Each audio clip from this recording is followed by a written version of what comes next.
bandiraɓe sehelaɓe musidɓe fulɓe renduɓe on calminama on jurama on jarama kadi on jettama no fewi on duwanama jaam Allah bajjo baɗowo ko weeli ɗum tawa hay innama aade goto wawa ɗum firtu bisimilla moon e hayangoji men hande ko alarba balɗe 13 e lewru dujal hitande ujunnaji 2026 jurnoɗen jaydeji ɗi hande ko ɗi dawi ɗi gaddi e dinguire men jayde la tribune de wi ko tabaski dans un contexte de crise hina wayno de ko tolni e jonte ɗiɗi keddi e tabaski yotto e si noon yimɓe heeɓe caɗele mawɗe ɗe ganduɗa de jayde la tribune tigui hen ko halis amul har amul ɗum noon siko en pirti woni kalis ala et sinon baline ngala jayde ɓesdi hen les populations qui s'enfoncent dans la misère n'ont pas d'argent pour les dépenses hina wayno tigui tigui de jayde yiɗi wi ko innama aade gonɗo e nder Sénégal kala de ɗo ɗo tolniɗa caɗele kopporeje e ko yowiti hen de taki ha joni e basal manggal ngal ganduɗa de hen yimɓeɓe goni ɗum taki noon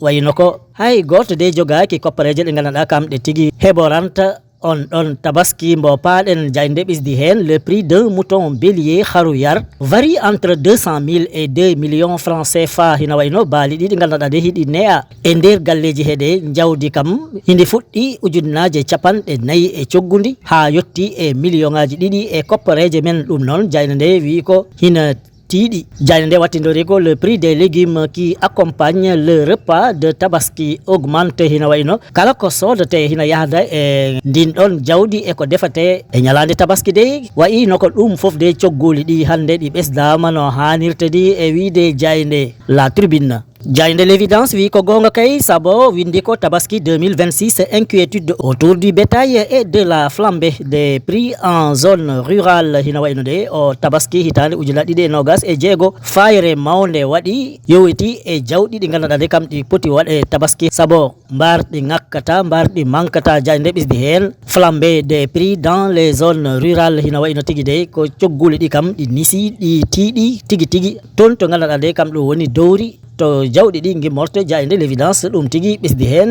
e ɗerewol mum adanol jayde le parlement de ari ko e o mo ganduɗa kam jogui jagorgal jowetingal e sodde e yeyde woni commerce ɗum noon hina wayno Serigne Gueye Diop jayde windi un incompétent notoire jayde de wiide ko o mo ganduɗa ka woni on Serigne Gueye Diop taw noon hombo jogui jagorgal jowetingal e commerce de hina wayno kam de hattanani dongal ngal ronda e si noon wawa liggey o mbo weeɗa e wiide jayde le parlement non tigui jayde ɓesdiri hen le syndicat national des agents de l'administration du commerce a décrété une grève de 48 heures renouvelable hina wayno ɓen gonɓe e goomu biyeteɗo syndicat national tawa noon heeɓe dilla e ko fayi e administration mbo cotgol e jeeygol de woni administration du commerce kamen noon ɓe mbi ɓe liggotta ko tolnoto e balɗe ɗiɗi woni grève 48 heures ɗum noon siko ɗum gasi hina wawi ma ɓe ɓesdu hen goɗɗum jayde le parlement wi ko ɓen ɓe ganduɗa heeɓe jilla on ɗon goomude woni syndicat o ko metti ɗumen ko hina hen jilla e wasde waw liggey o ɓe ganduɗa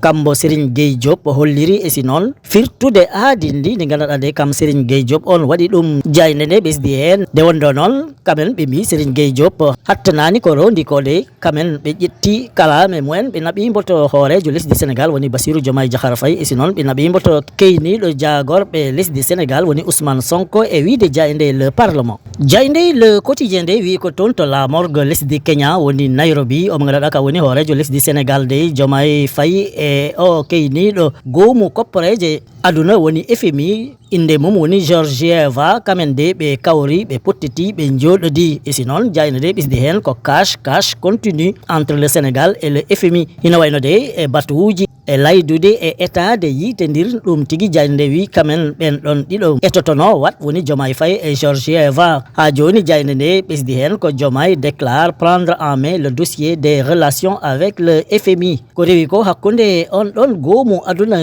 koppareje e Sénégal de keyniɗo Sénégal wi kam ma ƴettu ɗin ɗon kayitaji e ɗereji ɗi tamaɗi e jungo mum hanti eto fewno ɗin ɗon hakkundeji ɗiɗi e wiide jayde le quotidien jayde rewmi quotidien de wi ko wotɓe ganduɗa de koɓe ɓiɓɓe lesɗele Afrique de hande natde mumen toon to lesɗele denduɗe woni États-Unis de ko caɗele mawɗe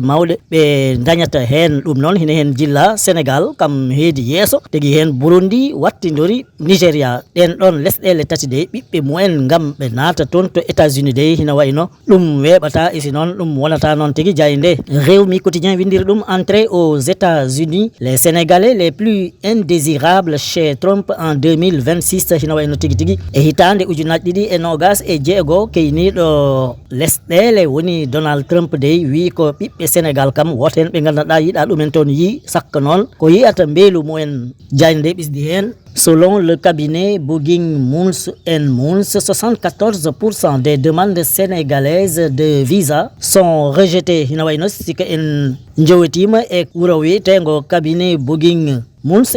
de temedere e ɓiɓɓe Sénégal kala lamdinoɓe visa gam ɓe naata États-Unis ko tolloto e capanɗe jeeɗiɗi e nayyi ɗum kam ɗum salama e wiide jayde rewmi quotidien jayde nde ɓisdi hen alors que 33 000 personnes recherchent des informations sur l'immigration américaine en ligne seulement 170 visas d'immigration sont approuvés chaque mois hina wayno de jayde rewmi quotidien wi ko tolnoto e temedere e capanɗe jeeɗiɗi visa gam naata Amérique lewru kala ɗum tan yamirte tawa noon ɓe lamdotonoɓe heɓe tolno e capanɗe tati ujunere yimɓe ɓe ganduɗa de heɓe ɗaɓɓitanno eɓe ƴewatno hono ɓe mbaɗata fa ɓe naata toon to États-Unis wadde a yi jayde nde wi ko e yimɓe capanɗe tati ujunere yiɗɓe naat temedere e capanɗe jeeɗiɗi tan gokkate hen e wiide jayde rewmi quotidien jayde yor de wi ko jetten Allah alhamdoulillahi rabbil alamin sabo hina wayno de ko yowati e jeeyoygol ko immoto e nder Sénégal faye e lesɗele de Sénégal nahni hen ko tolnoto e capanɗe jeeɗiɗi e sappo e tati piccal nayi milliarduji e koppareje men ɗum noon ko e ndu lewru mars ndu jaltuɗen e wiide jayde yor commerce extérieur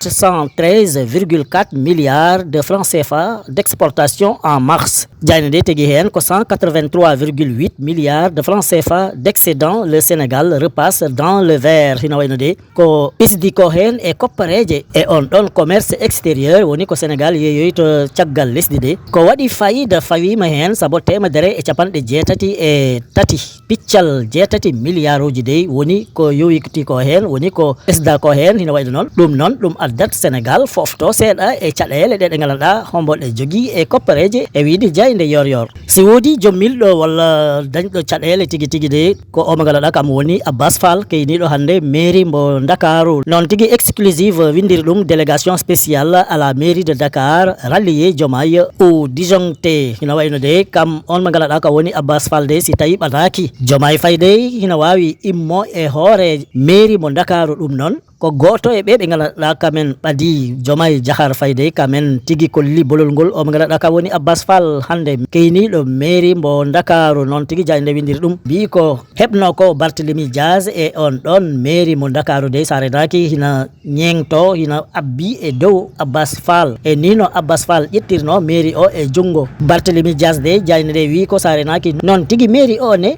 loppitirte e juuɗe Abbas Fall e wiide jayde exclusif gasnirten hande roɓindo jaydeji men de ko jayde révélation sabo wi ko rationalisation des marchés publics la suppression ou la fusion des agences toujours attendu hina wayno de kamen ɓe ganduɗa hande kamen keyni laamu Sénégal de hina wayno ɓe mbino ko si ɓe gari ma ɓe mbaɗ feere galleji ɗiɗi ganduɗa kamen nandi koɓe liggoto kamen jiidi koɓe liggoto de ma ɓe mbattuɗiɗi gona gooti ɗum noon ha joni hina fada ɗum waɗaka ɗum noon fandare nde wondo siko tawi ɗin ɗon galleji jiiduɗi koɗi mbaɗi ɗi dentindirama kala ko fayi e dépense e ko wiyete ko finance publique woni koppareje ɗe ganduɗa de Sénégal jiiɗe ɗe mbawa uste e sinon ɗe mbawa mofte ɗe mbawa waɗe ɗo goɗɗum e wiide jayde la révélation bandiraɓe sehilaɓe ɗum wonɗo seeɗa e komin gaddanno on e ko jaydeji ɗi dawi ɗi bindi hande tottodiren aadi ha sanga goɗɗo so weeli Allah joom baɗe e bawɗe o